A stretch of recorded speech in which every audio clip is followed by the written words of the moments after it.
At Arn, good morning, book lovers! Hi guys! Good morning! Ako, totoo yung sinabi nyo, napaka-importante talaga na papel ng mga libro sa buhay ng mga estudyante. Kasi before the internet, diba, yan talaga source of information natin. Or yung mga minsan pag inaantok sa eskwela, ito yung pinagtatakip sa mukha pag natutulog. But anyway, napaka-importante nga ng libro sa buhay ng mga estudyante, mga kapuso. Kaya today, pumunta tayo dito sa isang paggawaan po ng textbook sa Quezon City para nga alamin kung paano ginagawa ang mga libro. Alam niyo ba mga kapuso, na sabi nila, it takes about 2 years para matapos ang isang libro at nagsisimula yan, syempre, sa proseso ng conceptualization. So dito sa process na to, nagkakaroon ng meeting ang mga pool of writers and editors para buuin ang buong ideya ng paggawa nga ng libro. At sabi nila, ito daw yung pinakamatagal sa lahat ng processes dahil sa dami ng revisions. Pero kapag natapos na ito, medyo mas madali na yung mga susunod na process. So once na matapos na nga yung buong idea, start na po yung pagsusulat at ilalagay na nga nila yan sa computer. Now, syempre hindi makukumpleto ang ating mga libro kung walang mga drawings or yung mga illustrations. Kaya naman dito sa bandang kaliwa ko, ayan, meron silang mga artists na gumagawa ng mga illustrations. Syempre, batay doon sa laman ng mga libro. Ito yung ginagawa ni Kuya. Ayan, napakagaling, napakahusay mag-drawing. At syempre, hindi naman yan kompleto kung walang color. Kaya dito sa bandang kaliwa ko naman, dyan, meron silang graphic artist na naglalagay o naglalapat ng kulay doon sa mga drawings na ginawa ng kanilang mga illustrators. At syempre, kapag tapos na ang lahat ng mga drawings, ilalagay nila dito sa computer pagsasama-samahin ng kanilang layout artist. Okay? So basically, yan yung parang end process na nung soft copy pa lang, nung text at saka yung mga drawings. Pero paano nga ba ginagawa yung hard copy o yung mismong libro natin? So sabi nila, nagsisimula naman daw sa, ito yung medyo old school mga kapuso, yung pag-picture daw nung mga nakalagay sa computer para ilapat sa film. So ito yung sample ng film. Ito nga yung old school, yung ginagawa dati, bago ilagay sa plate. Kailangan pa nilang picturean at i-develop dito nga sa film. Pero ngayon, dahil high-tech na tayo mga kapuso, ayan, pwede nang straight from computer papunta doon sa plate sa pamamagitan nitong napakalaking machine sa aking tabi.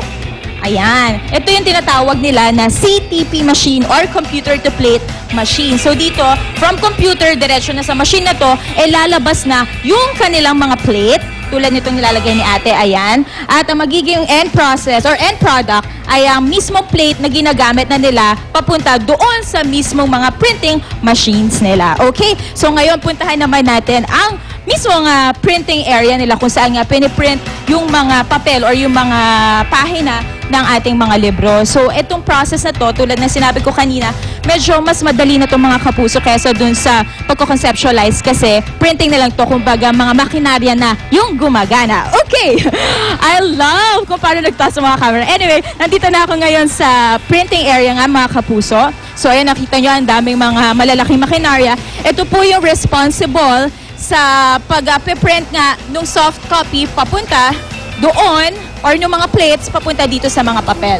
Okay, so itong nasa kaliwa ko, ito na yung mga makinarya nga kung saan nilalagay yung mga malalaking rolyo ng papel. Ito yon. At dito rin nila sinusuksok yung mga plates na pinakita ko kanina para ilapat yung mga laman ng mga plates papunta dito sa mga papers. So, ito yung mga rolyo ng papel. Kanina, nakita nyo doon, blanco. Pero pagdating dito sa bandang harapan, ayan, nailapat na yung laman ng mga plates papunta nga dito sa mga malalaking rolyo ng papers. Okay, so after malagay yung mga prints doon sa paper, ilalagay or dadaan naman ito dito sa kanilang tinatawag na folding machine. So dito sa folding machine naman, obviously, fino-fold na yung ating mga malalaking sheets of paper para maging ganito po ang itsura. So ayan, kukunin ni Kuya, papunta naman dito sa sorting area. Dito naman sa sorting area, mga kapuso, pinagsasama-sama nila yung mga nanggaling nga doon sa folding machine at ilalagay na nila yung mga papers na yan papunta naman doon sa kanilang binding area. So, Arn, doon naman sa binding area, alam mo ba anong ginagawa doon? Dito pinagsasama-sama yung mga pahina ng libro with signature para hindi sila magkalituhan. Correct. At saka, ibabind. Ibabind, correct. Kasi, syempre, dapat magkakasama yung mga pahina ng mga libro natin. Ano? At saka, parang ito pinaka-final touch dyan, Arn, Ito. ayan, ito, pinaka-final touch dyan, Yeah, yung finished tinatawag product. naman nila na cutting process. cutting, kung Doon naman tawagin. sa cutting process, kasi syempre, hindi pantay-pantay yung mga pahina natin dito sa dulo. So, doon sa cutting process, ayun, kinakat nila yan para pino at pantay-pantay, tsaka okay siyang dalhin pag nilagay natin sa ating mga bags. Diba, Arn? Ayan o. Okay, so ang hirap pala gumawa ng libro, ano? Ang daming dinadaanan, ang daming daming nilalakaran. proseso. Correct. Ano yung mga kapuso, sa ating pagbabalik, bibigyan naman namin kayo ng mga tips kung paano ba maproprolong ang buhay ng inyong mga libro para pwede pang i-pass down sa ating or i-hand down sa ating mga, kuwari meron tayong mga siblings sa mga mas bata, di ba? Arn? Anyway, lahat po yan sa ating pagbabalik dito po sa pagawaan ng Test Weeks at Quezon City. Balik mo tayo sa studio. Makapagbasa nga.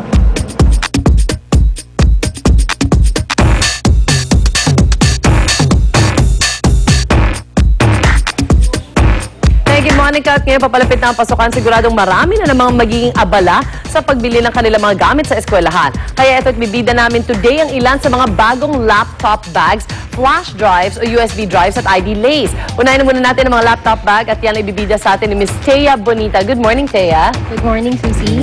Thea, ano-ano ba yung mga laptop bags na nauuso ngayon?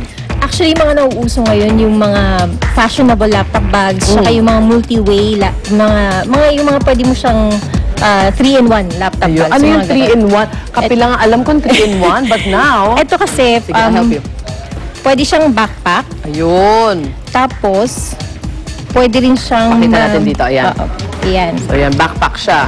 Tapos pwede naman siyang maging messenger bag.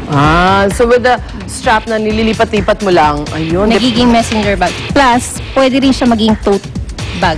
Aba! Meron pa palang Yan. short handle sa loob. Oo. Yeah. Any tips sa pag-alaga ng laptop bags para hindi madaling masira? Yung mga tips lang is wag lang masyadong i-overstuff yung Okay. bag para hindi siya masira. Tapos syempre, you clean your bag every now and then. Tapos ang pinaka-last na ma-advise ko is siguro yung, ano tawag nito? Siguro dapat magpalit-palit lang ng bag din. Magpalit ng bag para hindi mabilis Hindi, na oo. luluma or nasisira. What do you clean this with? Ito material na to parang, what kind of material is this? This is a Russian leatherette na material.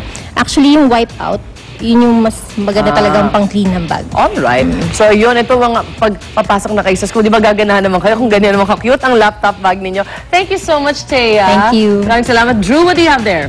Well, what do I have? I have What do with you have? me